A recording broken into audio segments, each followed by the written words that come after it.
Hello, parents and students. My name is Kevin Cordes. I am the superintendent of the Muroc Joint Unified School District. Thank you for tuning in again this week. We had another wonderful week at school and just want to express appreciation to you. In next week's survey, we'll be asking a question or possibly two related to mental health. We are seeing and have seen throughout the school year that there has been an increase of mental health needs for students and quite frankly for a lot of adults and throughout the world. But specifically for us, looking at our students, we would just like to get a better grasp of where they might be. And so we'd like to reach out to you and just ask you as parents, as you feel comfortable responding, to anything that you think we might be able to do as a school district to help your children out in relation to mental health. In reading an article this week, there are a couple of things that some sociologists have noticed and shared. When it comes to social media accounts, students have started to, well, students haven't started, they are really savvy and they know how to say things that talk in code and quite honestly get around filters as well.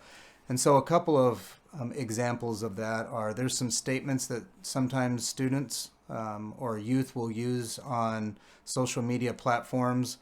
Things along the lines of I had pasta for dinner, or I used shampoo and conditioner at the same time. And these strange sounding but seemingly innocent sounding comments are actually related to expressing feelings of suicidal ideation. I think it's really important that all of us take note of our children and those around us and how they're doing.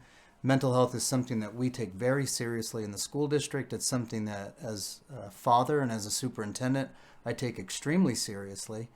There are a lot of tips out there related to this. A couple of things to keep in mind is that the more time that, and this is applicable to all of us, but the more time that students spend on social media, they spend more time being exposed to other people's best and often fake worlds.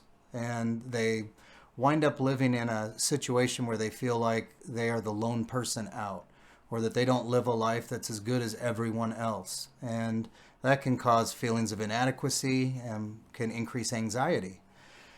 I can tell you that since we've been back to school, I haven't seen a humongous spike in this, but we have seen some cases where students have an increased amount of anxiety just in being back on a campus and maybe around other students.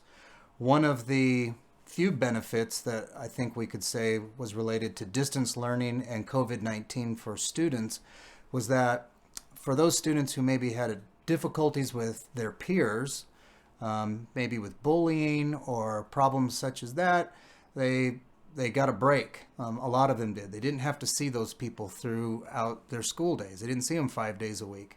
And now that we're back in person, for some of them, they're seeing these people again for the first time in a year. Again, I would encourage you to take a look at your own child.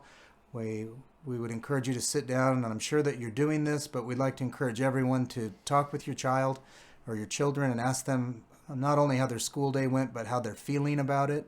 And if you feel that there's anything that we could do as a school district, we are here to support you.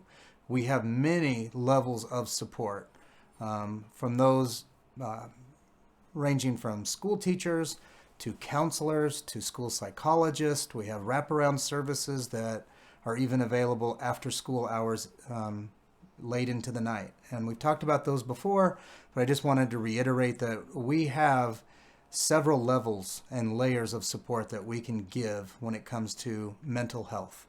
So with that, the last thing I'd like to share is a congratulations to one of our teachers, Mr. Jason Spitzer, who teaches English and leadership classes and does a lot at Desert Junior Senior High School.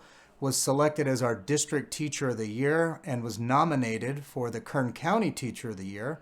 And earlier today, we learned that he won that prestigious award. So congratulations to him.